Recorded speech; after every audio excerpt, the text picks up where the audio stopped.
علاقائی خبریں دیبا ہاشمی سے۔ حکومت نے سبھی طرح کی دہشت گردی کی روک تھام اور دہشت گردانہ سرگرمیوں کو رقم مہیا کرنے کے خلاف نئی قومی دہشت گردی مخالف پالیسی اور حکمت عملی پرہار کی نقاب کشائی کی۔ یہ حکمت عملی دہشت گردی کے بڑھتے خطروں سے نپٹنے کے لیے ایک جامع نظام پیش کرتی ہے۔ اس میں دہشت گردی پر پابندی عائد کرنے اور اس کا مقابلہ کرنے کے لیے فعال نظریہ اپنایا گیا ہے۔ وزارت نے بتایا ہے کہ حالانکہ خطروں کی شکل مسلسل تبدیل ہو رہی ہے اور نئے چیلنجز سامنے آ رہے ہیں، پھر بھی ملک سبھی طرح کی دہشت گردی کی مخالفت کرنے کے لیے پرعہد ہے۔ نئی دہلی کے بھارت منڈپم میں آج ہندوستان الیکشن کمیشن اور ریاستی الیکشن کمشنروں کا قومی گول میز اجلاس منعقد ہو رہا ہے۔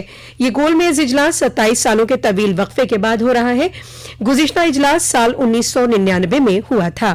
Chief election commissioner Gyanesh Kumar اجلاس کی صدارت کر رہے ہیں۔ اس موقع پر election commissioner doctor Sukhbir Singh Sandhu اور ڈاکٹر وویک جوشی موجود ہیں۔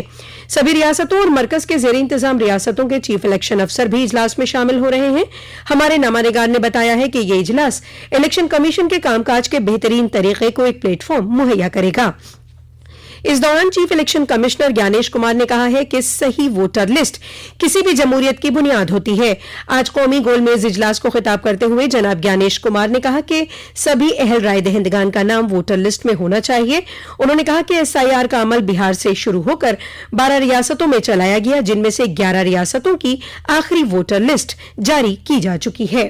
2 روزہ دورے پر کل سنگاپور پہنچے وزیر اعلیٰ یوگی آدتیہ ناتھ نے پہلے دن 6,650 کروڑ روپے کی سرمایہ کاری کے لیے 3 خصوصی مفاہمت میمورینڈم پر دستخط کیے۔ یہ سرمایہ کاری گروپ ہاؤسنگ، لاجسٹکس اور ہائپر اسکیل ڈیٹا سینٹر جیسے شعبوں میں ہوگی۔ ان تینوں پروجیکٹوں سے 20,000 سے زیادہ روزگار بھی خلق ہوں گے۔ وزیر اعلیٰ نے سنگاپور میں غیر مقیم ہندوستانیوں سے مذاکرات بھی کیا۔ انہوں نے کہا کہ نیا ہندوستان دنیا کے اندر اپنی طاقت دکھا رہا ہے اور جلد ہی دنیا کی تیسری سب سے بڑی معیشت کے طور پر خود کو قائم کرے گا۔ انہوں نے کہا کہ گزشتہ 9 سالوں میں وزیر اعظم نریندر مودی کی قیادت میں اتر پردیش ہندوستان کی خصوصی ریاست بن گئی ہے۔ جناب یوگی نے کہا کہ آج ریاست جدید انفراسٹرکچر اور تکنیکی کے ہب کے طور پر خود کو قائم کر رہا ہے۔ اتر پردیش نے اب آدھنک انفراسٹرکچر کے ساتھ ہی آدھنک ٹیکنالوجی ہے اس کے ایک نئے ہب کے روپ میں اپنے آپ کو استھاپت کرنے میں سفلتا پراپت کی ہے۔ آج بھارت کے اندر 55% ایکسپریس وے اتر پردیش کے پاس ہے۔ بھارت کا ریل کا سب سے بڑا نیٹ ورک اتر پردیش کے پاس ہے۔ بھارت کے اندر سب سے زیادہ سٹی میں میٹرو پبلک ٹرانسپورٹ کی سیوا اتر پردیش کے پاس ہے، اور بھارت کے اندر سب سے زیادہ ایئرپورٹ بھی آج اتر پردیش کے پاس ہیں۔ اور ابھی اگلے ہی مہینے اتر پردیش کا نوئیڈا انٹرنیشنل ایئرپورٹ جیور، یہ جو بھارت کا سب سے بڑا ایئرپورٹ بننے جا رہا ہے، اس کا ادگھاٹن بھی پردھان منتری مودی جی کے کر کملوں سے ہونے جا رہا ہے۔ واضح ہے کہ وزیر اعلیٰ آج بھی سنگاپور میں رہیں گے۔ وہ کل اور 26 فروری کو جاپان دورے کے دوران 33 عالمی کمپنیوں کے نمائندوں سے ملاقات کریں گے۔ نائب وزیر اعلیٰ کیشو پرساد موریہ کی قیادت میں ریاست کے نمائندے وفد نے جرمنی کے فرینکفرٹ میں کئی کمپنیوں کے چوٹی کے افسران سے ملاقات کر انہیں ریاست میں سرمایہ کاری کی دعوت دی۔ نائب وزیر اعلیٰ نے چوٹی کے افسران کو ریاست کی مضبوط ہو رہی معیشت کے متعلق جانکاری دی۔ انہوں نے کہا کہ اتر پردیش 25 کروڑ صارفین کا بڑا بازار ہے۔ جرمنی کے نمائندے وفد نے اتر پردیش میں طویل مدتی تعاون اور سرمایہ کاری کا یقین دلایا۔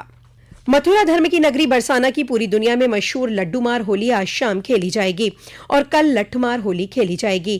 ضلع مجسٹریٹ چندر پرکاش سنگھ نے بتایا کہ ضلع بھر کے خصوصی مندروں میں حفاظت کے سخت بندوبست کیے گئے ہیں۔ برسانہ کی عالمی شہرت یافتہ ہولی دیکھنے کے لیے ملک اور بیرون ممالک سے لاکھوں لوگ پہنچیں گے۔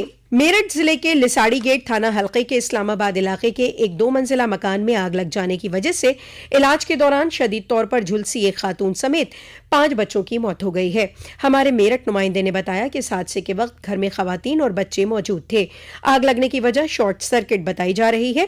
اسی سلسلے میں میرٹھ کے ضلع مجسٹریٹ VK سنگھ نے بتایا یہ سنگیان میں آیا کہ اس میں 6 لوگ جو ہے براڈ ڈیڈ تھے۔ پوری جانچ پڑتال کے بعد CMO کی رپورٹ کے بعد یہ سنشچت کرانے کے بعد کہ کل 6 لوگوں کی مرتیو ہوئی ہے، جس میں 4 بچے ہیں